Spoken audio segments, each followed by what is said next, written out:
A very good evening and welcome to युवास। आप सभी प्यारे साथियों का स्वागत, अभिनंदन व वंदन।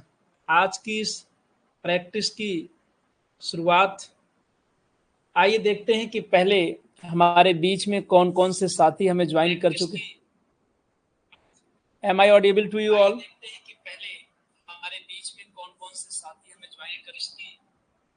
चलिए, तो वॉइस तो क्लियर है ना? तो आइए थोड़ा सा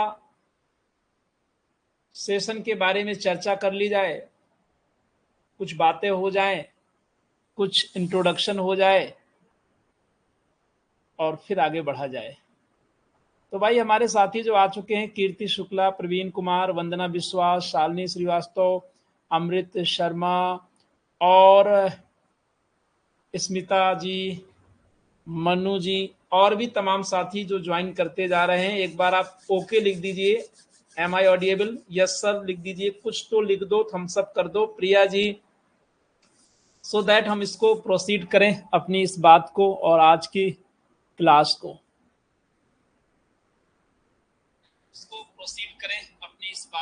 चलिए, सबसे अच्छी बात यह है कि आप जैसे ही मैं बोलता हूं और सीधे आप तक मेरी बात पहुंच जाती है और आपका रिप्लाई भी बड़ी तेजी से आता है। Thank you very much my dear. कुछ चीजें इस प्रैक्टिस बैच को स्टार्ट करने से पहले हमें क्लियर कर लेनी चाहिए कि इस प्रैक्टिस बैच का उद्देश्य क्या है और कैसे कैसे पढ़ाई करेंगे तो आपका रिजल्ट बेहतरीन आएगा, कोई डाउट ही नहीं। जैसा कि आप सभी को पता है माय डियर कि हम लोगों ने लैंग्वेज यानी ग्रामर सेगमेंट का, ग्रामर और वर्कअप सेगमेंट का भी प्रैक्टिस बैच स्टार्ट किया था और बहुत ही सक्सेसफुल रहा था। आप लोगों में से कई साथियों का फीडबैक आया था कि सर ग्रामर सेगमेंट हमारा तैयार हो गया है, अच्छा जा रहा है। तो फिर बात ये होती है कि अगर टीजीटी में फाइनल सिलेक्शन लेना है तो हमेशा याद रखिएगा माय डियर।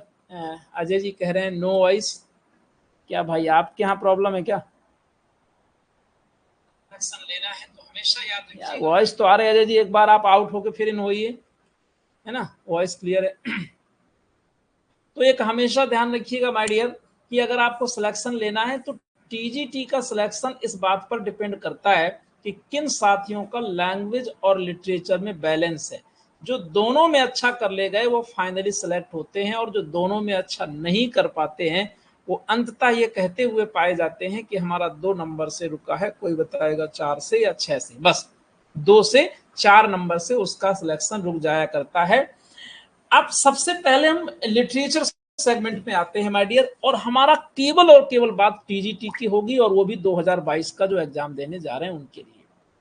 आप सभी को पता है कि पेपर में बड़ा बैलेंस होता है लिटरेचर से, लगभग अगर फिगर्स ऑफ स्पीच को इंक्लूड करो तो 65 क्वेश्चन मैक्सिमम और मिनिमम 60। तो हम मैक्सिमम की ही बात कर लेते हैं कि 65 क्वेश्चन आना है।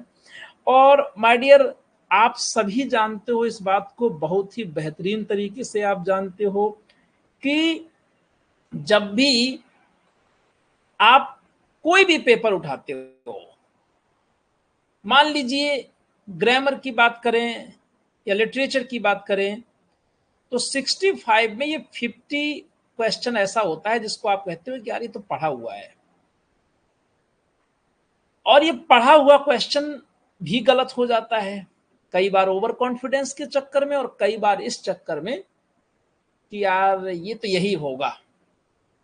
हमारी जो प्रैक्टिस होगी ये क्या आपको प्रोवाइड करेगी? पहली चीज तो कंप्लीट कोर्स का रिवीजन 40 एमसीक्यूज में। दूसरी बात ये कि कुछ जो नए ट्रेंड के क्वेश्चन बनते हैं वो मिलेंगे।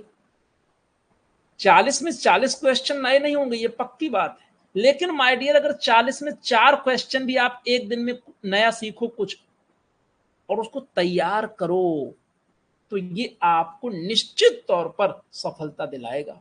ये पक्के से दिमाग में एकदम बांध लीजिए कि हमारा जो हमें आ रहा है वो रिवीजन हो रहा है, जो डाउटफुल क्वेश्चन था वो अब क्लियर हो गया और जो नहीं आ रहा था वो आ गएगा। 3 तरीके का क्वेश्चन मिलेगा और लास्ट में अपना स्कोर ऑनेस्टली मेरे साथ शेयर करना कि आज मेरा इतना रहा। मुझे पता है कि किसी का 30 से नीचे नहीं जाएगा और 40 से ऊपर नहीं जाएगा, है कि नहीं? इसी के बीच में तो रहोगे। तो एक बार जोरदार तरीके से थम्स अप करो। अंजू जी भी आ चुकी हैं फूल पत्ती के साथ। भाई लेट्स कमेंस टुडेज सेशन।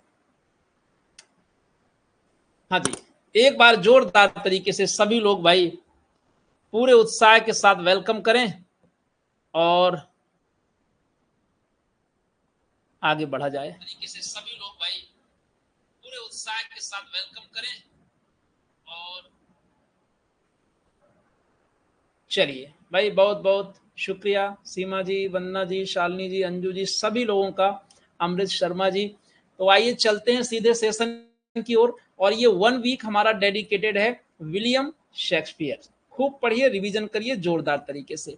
और क्वेश्चन आपके सामने आ रहा है स्क्रीन पर। जो साथी अभी तक भी बैच नहीं ज्वाइन कर पाए हैं किन्हीं भी रीजंस के चलते, वो इस व्हाट्सएप नंबर में हमें पीबी यानी प्रैक्टिस बैच लिख करके ज्वाइन पीबी लिखकर सेंड करेंगे तो हमारी टीम उनसे कांटेक्ट कर लेगी और उन्हें रिप्लाई भी मिल जाएगा। पहला क्वेश्चन स्क्रीन पर, the very first question on screen for you. How came he dead I'll not be juggled with to hell allegiance vouch to the blackest devil is a speech in Hamlet spoken by। आपको बताना है कि यह speech किसके द्वारा बोली गई है। हैमलेट, लेयर्टिस, पोलोनियस और क्लॉडियस। सभी साथी रिप्लाई करेंगे, तेजी से जवाब आना चाहिए। And the right answer is Laertes. बिल्कुल सही जवाब है, लेयर्टिस ने ये स्पीच बोली है। B is the right answer. जितने भी साथी हमारे बी ऑप्शन के साथ जा रहे हैं वो एकदम सही है। वेल डन, काउंटिंग करते रहना। If music be the food of love, play on. Give me excess of it. Which play of Shakespeare opens with this line? Twelfth Night, Romeo and Juliet, The Tempest, Macbeth। बहुत ही ध्यान से देखेंगे।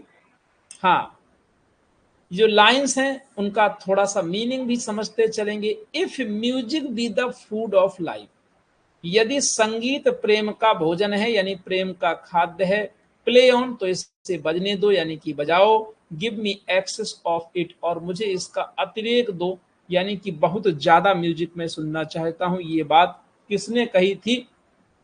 12th night में Duke ओर्सिनो ने ये बात कही है। और सबसे बड़ी बात यह है कि इस क्वेश्चन को दूसरे तरीके से पूछा जा सकता है कि 12th नाइट की ओपनिंग लाइन क्या है ना। बिल्कुल बिल्कुल मन्नू जी, मुझे आपकी बात याद आ गई है ना। ओपनिंग लाइन भी माय डियर यही है और इसको अच्छे से आप याद रखेंगे। नेक्स्ट, ओर्सिनो, ड्यूक ओर्सिनो के द्वारा ये लाइन बोली गई है। लाइन इंपॉर्टेंट है, प्रीवियस ईयर में भी पूछी गई है जरूर। The time is out of joint, O cursed sprite, that ever I was born to set it right. This speech is by Hamlet, King Lear, Julius Caesar, Lady Macbeth. This time is out of joint, ये समय तो नियंत्रण से बाहर हो गया है। O cursed sprite, अरे अभिशप्त आत्मा, that ever I was born to set it right, क्या मैं इसे सही करने के लिए, इस समय को सुधारने के लिए ही पैदा हुआ हूं। ये बात किसने बोली है? Hamlet is the right answer. बिल्कुल सही जवाब है, हैमलेट के द्वारा ये बात कही गई है। बात करेंगे, नेक्स्ट क्वेश्चन देखेंगे, क्वेश्चन नंबर 4।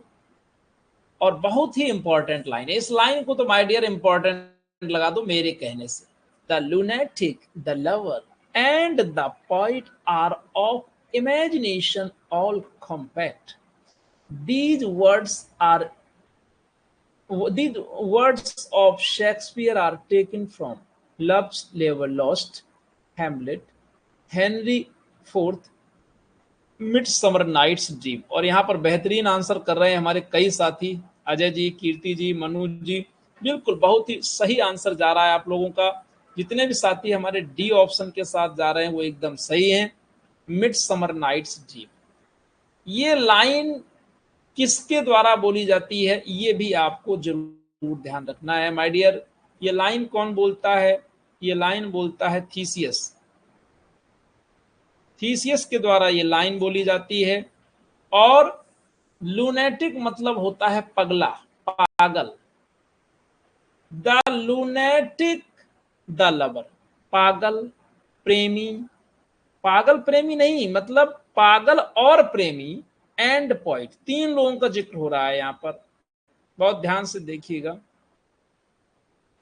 द लूनेटिक यानी कि पागल, प्रेमी और कवि आर ऑफ इमेजिनेशन, ये कल्पना के बने होते हैं। ऑल कॉम्पैक्ट, ये सभी बने होते हैं ऑफ इमेजिनेशन यानी कि कल्पना से। तो इस लाइन को जरूर से जरूर याद रखिएगा, और कोई भी डाउट है तो बुक जरूर कंसल्ट करेंगे, और इसके बाद ये जो व्हाट्सएप नंबर आपको दिया गया है इसमें आप इन्फॉर्म कर सकते हैं। कभी कोई मिस्टेक होती है तो नेक्स्ट डे उसे हम लोग जरूर से अमेंड करेंगे। क्वेश्चन नंबर 5 में बात करेंगे about totals miscellany, a character in Shakespeare's play says I had rather than 40 shillings. एक कैरेक्टर क्या कह रहा है? I had rather than 40 shillings, I had my book of songs and sonnets here. Who is the speaker and in which play? तो my dear यहाँ पर ये जो लाइन कहती है आई हैड रादर देन 40 शिलिंग्स, यानी कि मेरे पास 50 शिलिंग से ज्यादा है, और मेरे पास एक किताब है जो कि गीतों की है और सोनेट्स की है। तो ये बात कहता है slender in the merry wives of Windsor. अच्छे से याद कर लीजिएगा प्रॉपर तरीके से कम 2 से 3 बार इसका रिवीजन। वेल डन, कई साथियों का जवाब बहुत ही बेहतरीन और एकदम सही आ रहा है। Next, Hamlet's dilemma in Act 3, Scene 1, to be or not to be means to kill Claudius or not to kill him, to kill Gertrude or not to kill him। ऐसे यहाँ पर हर होना चाहिए था। To marry Ophelia or not to marry her, to live or to die। बहुत ही ध्यान से देखिएगा, क्वेश्चन कह रहा है कि जो हैमलेट की दुविधा है, और ये कब आता है इस पर भी आप लोग थोड़ा सा गौर फरमाएं। एक्ट 3 सीन 1 में टू बी और नॉट टू बी बहुत ही पॉपुलर, वेरी पॉपुलर सा लिखी है। इसका मतलब क्या है ये बात कही जा रही है। तो टू मैरी या टू लिव, इसका सीधा मीनिंग है टू लिव और टू डाई, जिए कि मर जाएं। बिल्कुल सही जवाब दे रहे हैं आप, यस। चलते हैं हम लोग नेक्स्ट क्वेश्चन की ओर। Venus and Adonis by Shakespeare is written in 6 line stanza. अच्छा, एक बात बोलूंगा कि इसको आप प्रॉपर तरीके से लर्न कर लीजिएगा। ये क्वेश्चन अपने आप में एक क्वेश्चन है कि वीनस एंड एडोनिस में कितने लाइन के स्टेंजा हैं। तो ये 6 लाइन स्टेंजा में है। Venus and Adonis by Shakespeare is written in 6 line stanza, but Rape of Lucrece is composed in 5, 6, 7, 8। बताएंगे, सभी साथी रिप्लाई करेंगे। My dear, question number 7 is before you. Venus and Adonis क्या है? 6 लाइन स्टेंजा है, but rape of Lucrece ये कितने line stanza है, ये आपको रिप्लाई करना है। बिल्कुल फैक्चुअल क्वेश्चन है और इंपॉर्टेंट लगा दीजिएगा। 7 लाइन स्टेंजा, 7 लाइन स्टेंजा, बहुत अच्छा जवाब, वेल डन। जो भी साथी सी के साथ जा रहे हैं, super. Shakespeare dedicated his poem Venus and Adonis and the Rape of Lucrece along with his 126 sonnets to Dark Lady, his publisher earl of Southampton Ben Jonson. इस क्वेश्चन का आंसर आप करिए 8 नंबर का। देखिए क्वेश्चन इसमें बहुत ही सीधा सीधा है कि शेक्सपियर ने अपनी पोएम वीनस एंड एडोनिस और रेप ऑफ लुक्रीस के साथ साथ 126 सोनेट किसे डेडिकेटेड किए हैं। तो राइट आंसर है अर्ल ऑफ सदम्पटन। अर्ल ऑफ सदम्पटन बिल्कुल सही जवाब है, ऑप्शन सी। जितने भी साथी सी ऑप्शन के साथ जा रहे हैं, वेल डन, बहुत अच्छा जवाब Anju, Ajay and Adarsh. Henry Wriothesley third earl of Southampton was Shakespeare's patron and friend, cousin, uncle, fellow actor. तेजी से आंसर आना चाहिए भाई, बिल्कुल बीच में रुकना नहीं है।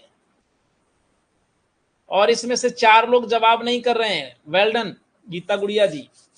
ये कौन था माय डियर? ये इनका संरक्षक था और मित्र था। Option A right, patron and friend. A is the right answer, बिल्कुल सही जवाब है ऑप्शन ए। नेक्स्ट क्वेश्चन पर बात करेंगे। Who collaborated Shakespeare in the writing of Henry eighth? Question को बहुत ध्यान से मीनिंग समझ लेंगे। कोलैबोरेट का मतलब होता है सहयोग करना या साथ में काम करना। विलियम शेक्सपियर ने जब हेनरी एट्थ लिखा तो किसने साथ दिया इनका, किसने साथ में काम किया? Ben Jonson, John Fletcher, John Donne और John Dryden. Question number 10, right answer is, आपको 10 सेकेंड्स मिलेंगे भाई, इतने में सबका आंसर आ जाना चाहिए। और जो लोग जवाब नहीं देते हैं वो भी धीरे धीरे जवाब देने लगे। कम से कम 2 बार इस वीडियो को देखिएगा, मल्टीपल टाइम देखने की फैसिलिटी रहेगी 1 ईयर तक। और आपको पता है कि 1 ईयर के अंदर तो एग्जाम हो ही जाएगा, मोस्ट प्रोबेबली कि जुलाई या अगस्त, क्योंकि अब सारे जब मेंबर्स आ गए हैं, इतना लंबा बजट जाएगा, तो ये लोग बैठ टाइम पास थोड़ी करेंगे, इनको तो कुछ करना होगा ना। और तभी ये लोग नई वैकेंसी निकालेंगे। एक तरफ आपकी परीक्षा होगी और दूसरी नई वैकेंसी का एडवर्टाइजमेंट भी जारी होगा। विज्ञापन जल्दी ही आएगा, ये भी जान लीजिए, जैसे ही आपका एग्जाम और दूसरे तुरंत विज्ञापन, और जोरदार वैकेंसी है। The right answer is John Fletcher. और जिनके मन में ये विचार आता है कि नहीं यार कहाँ वैकेंसी आएगी, समझो कि अपने आप को मार रहे हैं और कुछ नहीं, समझ लेना ये बात। शब्दों का प्रभाव जिंदगी में होता है, ये बात मैं बोल रहा हूं। और मेरी इस बात से जितने लोग एग्री करते हैं, पन्ना लाल जी भी आज आ चुके हैं। हाँ, टेंशन बिल्कुल मत लेना। अगर आप जैसे लोग टेंशन लेंगे ना, तो फिर टेंशन का तो भाई मनोबल बढ़ जाएगा। सोचिए अरे सब लोग ले रहे हैं, टेंशन बिल्कुल मत लेना, मैं बोल रहा हूं। क्योंकि शब्दों का प्रभाव होता है जिंदगी में, नोट कर लेना ये बात। और यकीन आए तो कोई चीज 3 बार बोल के देखना, मन से पूछना, लगेगा कि यार यही हो जाएगा क्या। आइए क्वेश्चन नंबर 11 में बात करें। मैं हूं ना साथ में, टेंशन किस बात की है? जो आपके साथ अरविंद सर लगे हैं, रात दिन मेहनत करेंगे, बेहतरीन से बेहतरीन। अभी तो ये स्टार्टिंग है, एकदम बेसिक शुरुआत है ना। अभी तो देखिएगा कैसे कैसे क्वेश्चंस आएंगे, बस चलने दीजिए। और दुनिया कुछ कहे, खुद पर भरोसा रखो। What was the alternative title of Henry VIII before its publication in the first folio of 1623? My dear, ये क्वेश्चन कह रहा है कि जब 1623 में फर्स्ट जो पब्लिकेशन आया, फर्स्ट फोलियो आया, उसमें पब्लिश होने से पहले हेनरी एट्थ का टाइटल क्या था? All is true, all is well, all is fine, all is all. बताएंगे। Question number 11, all is true. मेरी नजर में ये क्वेश्चन भी इंपॉर्टेंट है।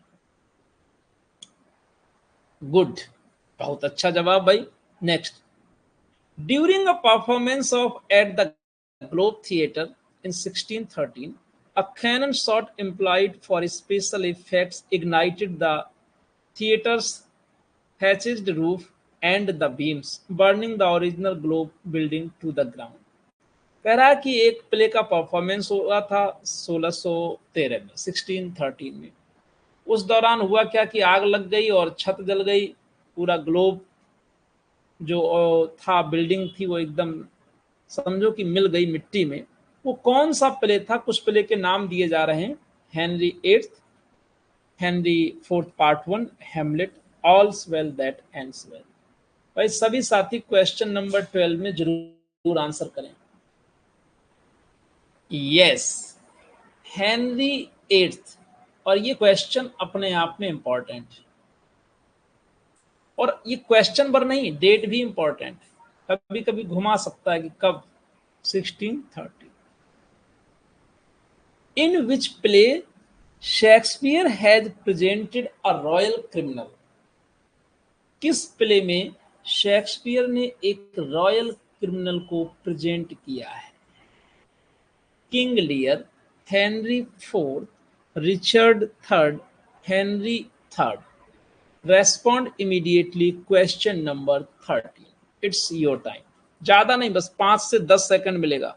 इतने में ही आंसर लगा दो और लिख भी दिया करो, है ना। ऐसे लिखा, देखो नोट्स बनाने का तरीका क्या है, लिख दो a criminal, sorry a royal criminal, और उसके सामने क्या क्या लिख दोगे? Richard third. बस दिमाग में 2-3 बार जब दौड़ेगा ना, अब परीक्षा में जब क्वेश्चन आएगा ना, तो आप क्वेश्चन पढ़ते ही आंसर दिमाग में आ जाएगा, आपको कुछ अलग से सोचने की जरूरत नहीं पड़ेगी, ये पक्की बात है, कुछ भी नहीं है। यस, सी राइट। और तैयारी ऐसी ही होनी चाहिए, इतने बार रिवीजन कर लो कि क्वेश्चन पढ़ो, आंसर देखना ना पड़े, पता चल जाए कि ये होगा, फिर जैसे ही पढ़ोगे तुरंत clear. Yes, the comedy of errors, William Shakespeare shortest and one of his most farcical comedies is based on. Comedy of errors William Shakespeare की जो सबसे छोटी कॉमेडी है, और ये इनकी फार्सिकल कॉमेडी है, जिसमें प्रहसन होता है, मजाक, हंसी। फार्स का मतलब ही होता है ठहाका। ये किस पर बेस्ड ऑन है? Menaechmi by Plautus, Lives by Plutarch, the Jew of Malta by Marlowe, Pandosto by Robert Greene. Question number 14 में हमारे कुछ साथियों का जवाब राइट आ रहा है। Option A, Menaechmi Plautus. Menaechmi by Plautus, A is the right answer. Super. कई बार कंफ्यूजन हो जाता है, तो ध्यान रखेंगे बी में बिल्कुल कंफ्यूज नहीं होना, डी की तरफ तो जाना ही नहीं। Which of the right chronological order of Shakespeare's major tragedies? कहा जाता है कि 4 ग्रेट ट्रेजेडीज शेक्सपियर ने लिखी हैं, और उन्हीं ने इतनी पॉपुलैरिटी दे दी कि विलियम शेक्सपियर हो गए, फिर उनको तो कोई जरूरत ही नहीं रही। तो इसका आप क्रम ऐसे याद रखोगे, HOKM, हुक्म, हुक्म कहो या हुक्म। अब आ गए Hamlet, Othello, King Lear, Macbeth. हालांकि डेट एग्जैक्ट तो सब अपने अपने अकॉर्डिंग बताते हैं, लेकिन इसको आप ऐसे भी कर सकते हो कि 2, 3, 4, 5 या 2, 4, 5, 6, मतलब डेट पर मत जाना, लेकिन सीक्वेंस क्वेश्चन आएगा तो यही होगा, Hamlet, Othello, King Lear, Macbeth. बहुत अच्छा जवाब, वेल डन, सभी का आंसर राइट आ रहा है, super. Shakespeare's tragic play Hamlet is influenced by. Shakespeare का ट्रेजिक प्ले यानी कि ट्रेजेडी जो हैमलेट है, ये किससे इन्फ्लुएंस्ड है? The Spanish tragedy by Kyd, doctor Faustus by Marlowe, the Canterbury tales by Chaucer, Utopia by Thomas more.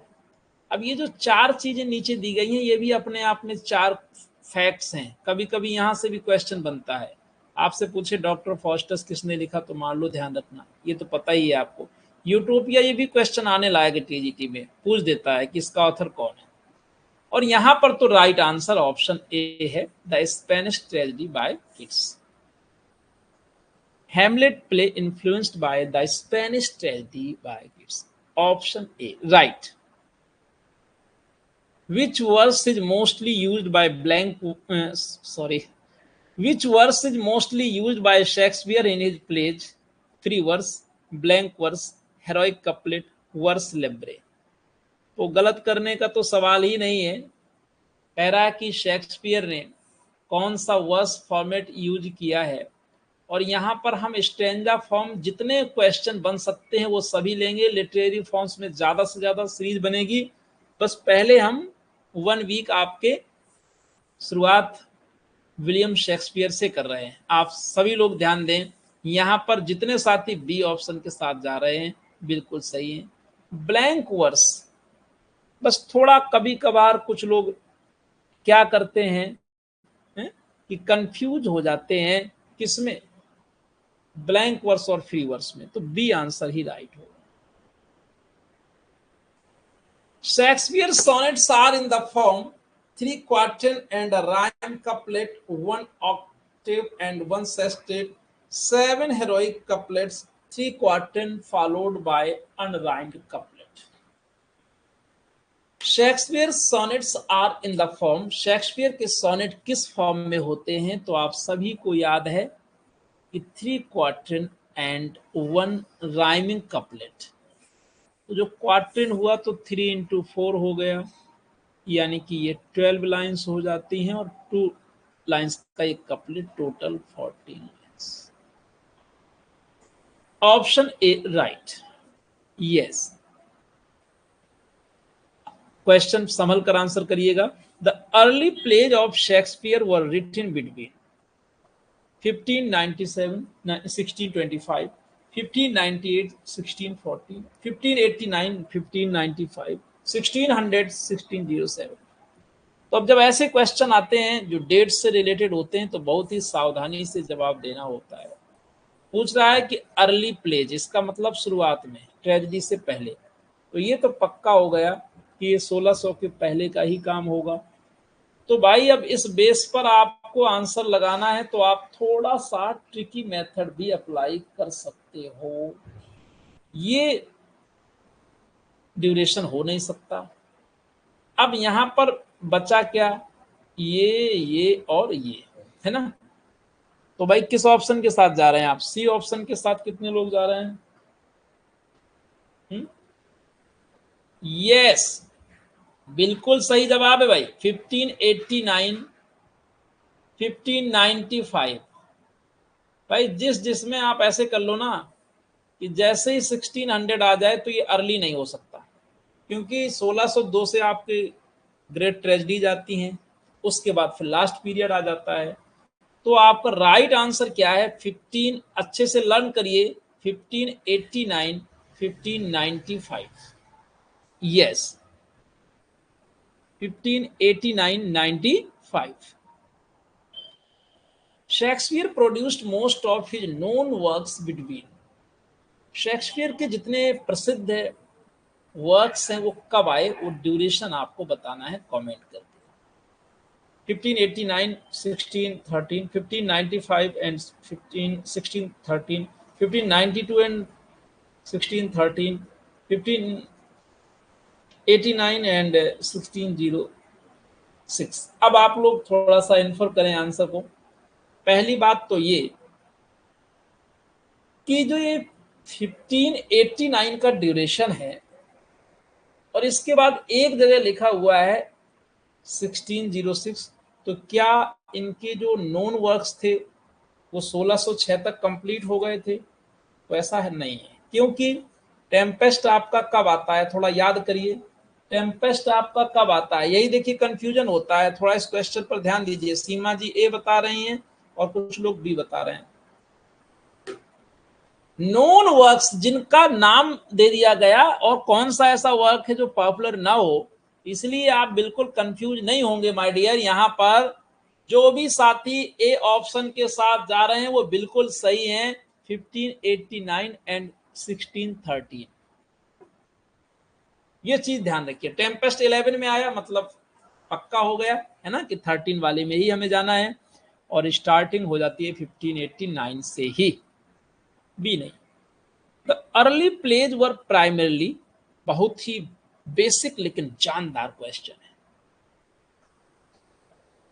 Tragedies, tragicomedies, romances, comedies and histories. बहुत ही संभल कर जवाब करिएगा 21 में, क्योंकि आपकी काउंटिंग करनी है अपने आप को खुद से। Respond immediately. Yes, well done, बहुत अच्छा जवाब भाई, एकदम सही आंसर है, बिल्कुल D, comedies and histories. Starting में क्या लिखी गई, ट्रेजेडीज नहीं ना रोमांस, रोमांस तो लास्ट में आया, comedy and histories, historical play लिखे गए। यस, बहुत अच्छा जवाब भाई, मन खुश करने वाला आंसर आपने दिया है। In the last phase of his life Shakespeare wrote, question समझिए क्या कह रहा है, कि जब अंतिम दौर चल रहा था जीवन का पड़ाव, वहां पर शेक्सपियर ने क्या लिखा? Tragicomedies also known as romances, comedies and histories, major tragedies, sonnets and narrative poets.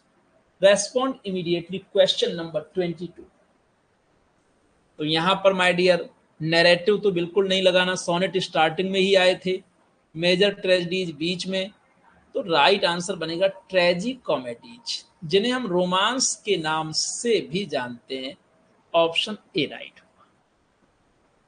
कौन कौन से साथी हैं जो ए ऑप्शन के साथ जा रहे हैं? यस, हमारे जितने भी साथी ए ऑप्शन के साथ हैं वो बिल्कुल सही हैं। Well done. यस, हमारे जितने भी साथी ए ऑप्शन। आइए बात करेंगे question number 23। It is said that Shakespeare based his Julius Caesar on certain incidents of his era.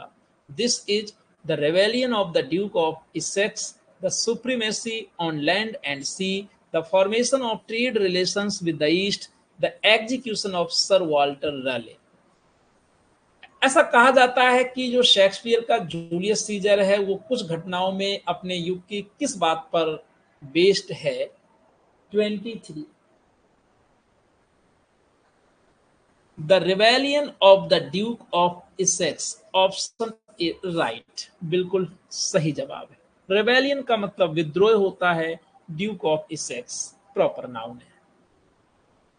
In which country is the story of Othello set? Denmark, Venice, Greece, England. Confidence के साथ answer आना चाहिए भाई। Othello story किस play में, sorry किस country में set है? 24। The right answer is option B, Venice. बिल्कुल सही जवाब है B, yes. From which play of Shakespeare is the following line taken? Life is a tale told by an idiot full of sound and fury। जीवन मूर्ख के द्वारा कही गई एक कहानी है जिसमें गुस्सा, हताशा, नाराजगी और तमाम प्रकार की आपदाएं हैं। Hamlet, Tempest, Macbeth, Romeo and Juliet. तो ये लाइन बोली किसने है ये आपको बताना है।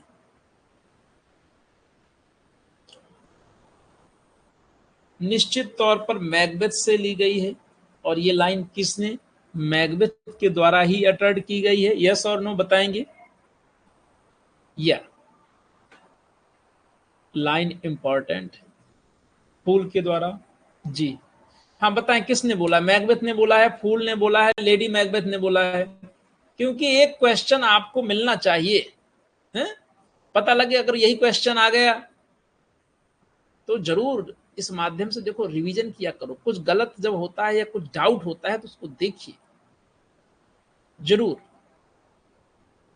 Macbeth is regarded as the tragedy of overlapping ambition, excessive of pride, noble inaction, jealousy of nature। Macbeth जो ट्रेजेडी है इसको माना जाता है कि मैकबेथ बहुत ही एम्बिशियस था। Overlapping ambition, option A right.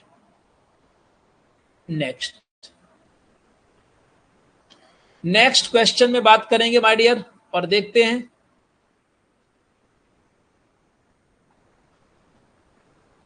which play of Shakespeare has been described by T.S. Eliot as an artistic failure? Hamlet, Macbeth, Othello, King Lear। किस प्ले को टी.एस. इलियट ने आर्टिस्टिक फेल्योर कहा है? 27। सभी साथी reply करेंगे। Yes, Hamlet is the right answer. Next,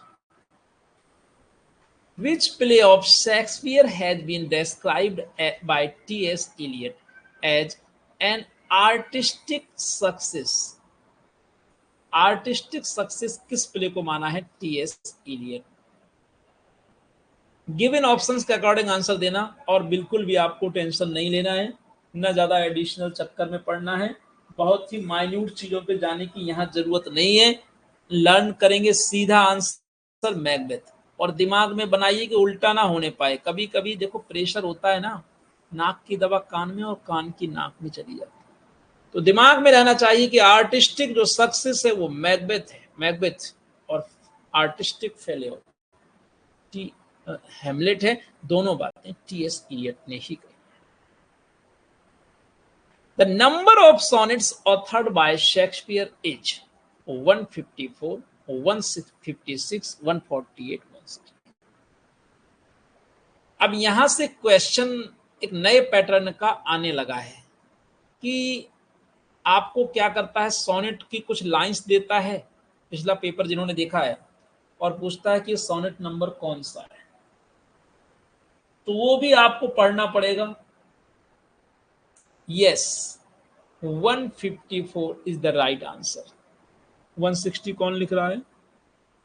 क्या हो गया है कीर्ति शुक्ला आपको, कि गलती से लिख दिया? इतना बड़ा कंफ्यूजन कैसे भाई?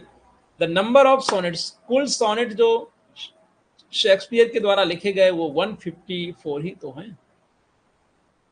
क्यों सीमा जी? यस। हाँ, किसी को कोई प्रॉब्लम रहे, किसी तरीके का कोई सजेशन रहे, व्हाट्सएप करना, ये नंबर आपका चल रहा है, ये व्हाट्सएप इसी नंबर पे किया करो। Which of the following writers is noted for what Keats called negative capability? Keats ने नेगेटिव कैपेबिलिटी जिस बात को कहा है उसके लिए किस ऑथर को नोटेड किया जाता है? Milton, Shelley, Tennyson, Shakespeare. Option D right answer, Shakespeare. 31. Who is the protagonist of Venus and Adonis? Venus and Adonis में प्रोटोगनिस्ट कौन है? बताएंगे?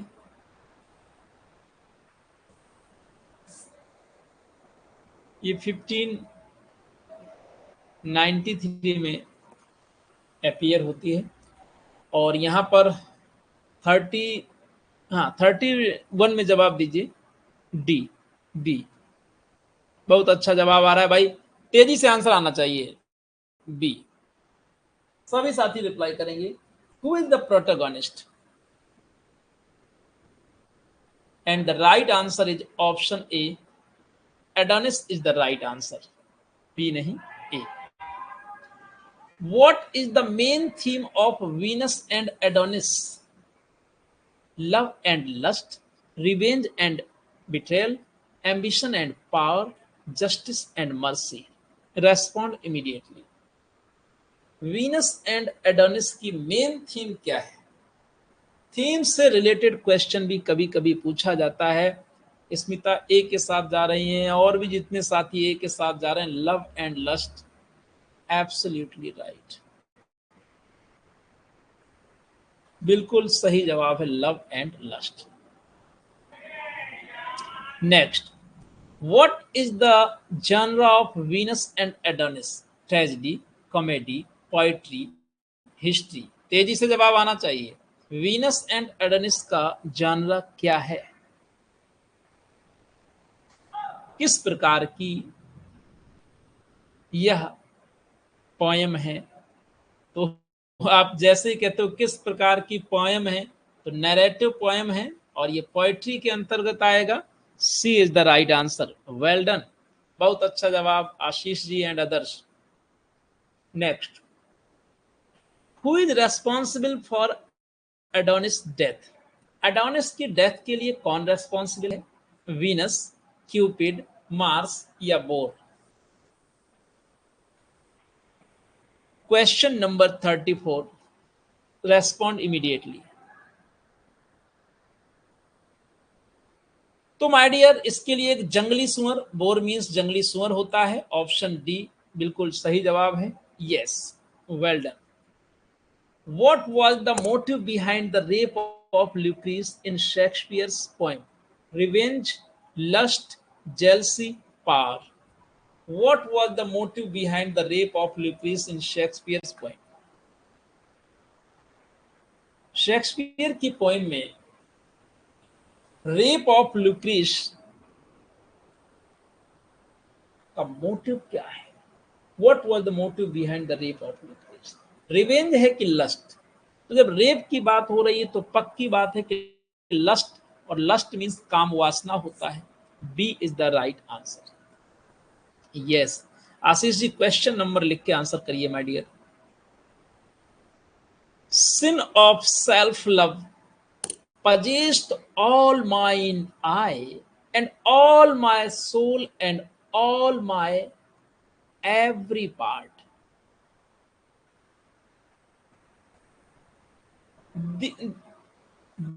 These are opening lines of sonnet number.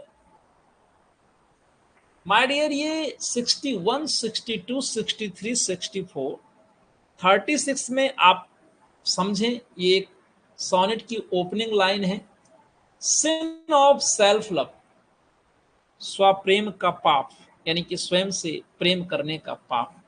पजेस्त माने धारण करता है, ऑल माइन जो मैं सभी धारण करता हूं, एंड ऑल माय सोल और मेरी ये संपूर्ण आत्मा, and all my every part और मेरा ये संपूर्ण शरीर स्वप्रेमी हो गया है, यानी मुझे स्वयं से प्रेम हो गया है, सेल्फ लव हो गया है। ये ओपनिंग लाइन किसकी है? और बहुत ही बेहतरीन जवाब दे रहे हैं भाई हमारे साथी, वेरी गुड 62। मन खुश हो गया जितने साथियों ने बी आंसर लगाया है। निश्चित तौर पर ये बहुत ही हार्ड वर्किंग है और शानदार आंसर कर रहे हैं, क्योंकि यहां तुक्का तो नहीं चल सकता है। Next, which does not match, और देखो जितने सीरियस एस्पायरेंट हैं, जिनकी तैयारी बेहतरीन है वो और बेहतरीन किए जा रहे हैं, और जिनकी तैयारी थोड़ा गड़बड़ झाला है वो और गड़बड़ चले जा रहे हैं। Touchstone the Tempest, the fool King Lear, Feste Twelfth Night, Costard Love's Labour's Lost. कह रहा कौन सा मैच नहीं कर रहा है भाई, आपको बताना पड़ेगा। क्या कि जो टच स्टोन है माय डियर, ऑप्शन ए होगा, वो टेम्पेस्ट में नहीं आता। कहां आता है? कमेंट करके बताइए कहां आता है। Yes, as you like it, touchstone यही तो मिलता है ना, बोलेंगे? तो ए ऑप्शन हमारा ऐसा है जो मैच नहीं कर रहा है। एक साथ अब 4 क्वेश्चन आपके सामने है। ये क्वेश्चन ऐसा भी बन सकता है कि द फूल कहाँ आता है, तो आप कह दोगे किंग लियर। ये पूछे कि फेस्ट कहाँ है, तो ट्वेल्थ नाइट। अब पूछे क्वेश्चन की कॉस्टर्ड कहाँ आता है, तो लव्स लेबर्स लॉस्ट। अब ये बिल्कुल मत कहना कि ये क्वेश्चन जब अलग से पढ़ाएंगे तभी तैयार करेंगे, है ना। सारी चीजें जो इंपॉर्टेंट है वो आपकी आंखों से गुजरेंगी। नाउ इट्स योर ऑनर्स कि उसे आप तैयार कर लो। Next, Who wrote Hamlet and the Distracted Globe 1978? A.C. Bradley, Andrew John Gurr, Arnold T.S. Eliot। कभी क्या मोस्टली एक इंपॉर्टेंट या 2 इंपॉर्टेंट बुक्स के नाम पूछे जाते हैं। तो क्वेश्चन कह रहा है कि Hamlet and the distracted globe ये किसने लिखा है, वो आप सभी प्यारे साथियों को बताना है। Right answer is Andrew John गर। बहुत अच्छा जवाब कर रहे हैं भाई। बी में जाने वाले साथी प्रेज वर्दी हैं, वेल डन, सुपर। लास्ट में हम लोग 1 मिनट आपके जो भी क्वेश्चंस रहेंगे वो ले लेंगे, आपसे बात हो जाएगी, देन हम लोग अलविदा होंगे। I wish I could write a beautiful play like Twelfth Night who paid this tribute to Shakespeare। काश मैं एक सुंदर प्ले लिख सकता जैसे कि ट्वेल्थ नाइट। ऐसी श्रद्धांजलि ट्रिब्यूट शेक्सपियर को किसने दी थी, ये आपको बताना है। GB Shaw, Galsworthy, W J. Long, Ben Jonson. Question number 39, super answer GB Shaw. जरूर से याद करेंगे, सोने से पहले एक बार रिवाइज करेंगे, और इस कदर तैयार कर लेना है कि जब भी ऐसे कोटेशन सामने आए तो आपका कंफ्यूजन तो रहे ही ना। और यकीन जानिए कि जब आप तैयार कर लोगे ना तो जैसे ही आधा कोटेशन पढ़ोगे आंसर में नजर चली जाएगी अपने आप, चारों ऑप्शन नहीं पढ़ने पड़ेंगे। Next, which statement is not correct about the early comedies. अब इस क्वेश्चन में ध्यान से आंसर करिएगा, ठीक है। हाँ, यहाँ कहते हैं ना ऑल्स वेल दैट एंड्स वेल, कह रहा है कि अर्ली कॉमेडीज के विषय में कौन सा स्टेटमेंट सही नहीं है। These are immature plays and plots are less original. The characters are finished. Humor is puerile. Of this type are the comedy of errors, Love's Labour Lost, and the Two Gentlemen of Verona. बहुत ध्यान से एक एक को detail बताऊंगा, तब तक आप जवाब भेजते रहो 40 नंबर। पहला लाइन में कहा जा रहा है, फर्स्ट लाइन में, कि जो अर्ली कॉमेडीज थी इमेच्योर यानी कि अपरिपक्व थी, और इनके जो प्लॉट थे वो लेस ओरिजिनल यानी कि मौलिक कम थे, ठीक है। तो भाई अर्ली कॉमेडीज क्या इमेच्योर थी कि नहीं, ये आपको सोचना पड़ेगा। फिर इनका जो प्लॉट था वो कैसा था, लेस ओरिजिनल था या ओरिजिनल था, ये सोचना पड़ेगा। कह रहा द कैरेक्टर्स आर फिनिश्ड, मतलब कैरेक्टर्स जो थे वो फिनिश्ड थे। ह्यूमर इज प्यूराइल, प्यूराइल का मतलब होता है जैसे हम कहते हैं क्रूड टाइप का, अपरिपक्व, या जैसे बहुत ही फूहड़ टाइप का मजाक हम कह सकते हैं प्यूराइल। तो जो ह्यूमर था वो बड़ा ही निम्न दर्जे का। ऑफ दिस टाइप है, ऑफ दिस टाइप अगर हम बात करें कि अर्ली कॉमेडीज में कौन आएगा, तो क्वेश्चन कह रहा है कि द कॉमेडी ऑफ एरर्स और लव्स लेबर्स लॉस्ट और the two gentleman man of Verona को हम शामिल कर सकते हैं। ये क्वेश्चन कह रहा है, मैं नहीं कह रहा हूं। अब भाई ये वाली बात तो डी वाली पक्की सही है, जिन्होंने डी लगाया वो नहीं, गलत हो जाएगा। ये तीनों अर्ली कॉमेडीज ही हैं। एक्चुअल में ये बात भी सही है ना, ह्यूमर इज प्यूराइल। जो सही आंसर है वो क्या है, बी आंसर है। द कैरेक्टर्स आर फिनिश्ड, तो ये गलत है। लेस फिनिश्ड कैरेक्टर्स जो होते थे अर्ली कॉमेडीज में, वो कम फिनिश्ड होते थे, यानी पूर्ण नहीं होते थे, थोड़ा सा कम। भाई इमेच्योर है तो फिनिश्ड कैसे हो जाएगा, तो बी ऑप्शन वाले right. Thank you for watching the class, और इसी तरीके आप लोग कनेक्टेड रहिए। जिन साथियों ने बैच को ज्वाइन कर लिया वेलकम है। ये मिशन यूपी टीजीटी का बैच है जिसमें literature practice MCQ batch complete course का रिवीजन होगा, और ज्वाइन करने के लिए आप अपने साथियों के साथ भी नंबर शेयर कर लीजिएगा 9451464507। कई बार तो सही चीजें लोगों को टाइम से पता ही नहीं चलती हैं, और जिनको पता चल जाती हैं ये उनकी किस्मत का खेल होता है, और वरना कई लोग देखने के बाद भी इग्नोर कर देते हैं, ये भी उनकी किस्मत होती है। तो अच्छा, कल क्या पढ़कर आना है माय डियर, इस वीक में आप केवल विलियम शेक्सपियर पढ़िए, राइट। स्टार्टिंग की वीडियो में भी हमने बता दिया है आपको। और तो फिर हम लोग कल मिलेंगे अपने टाइम पर, देखना मत भूलिएगा। कोई फीडबैक है तो इस नंबर पर आप व्हाट्सएप कर सकते हैं, आपकी क्वेरीज ली जाएंगी। बस लैंग्वेज आपकी ऐसी होनी चाहिए कि जो टीचर और स्टूडेंट के बीच एप्रोप्रिएट हो, राइट। हाँ, ऐसा नहीं कि घर की झल्लाहट या पति की झल्लाहट टीचर पे निकालो, दैट्स नॉट फेयर। आप समझ रहे हो मैं क्या कह रहा हूं। So take care, good night, और एक बेहतरीन तैयारी के साथ फिर मिलेंगे कल। Take care, bye bye.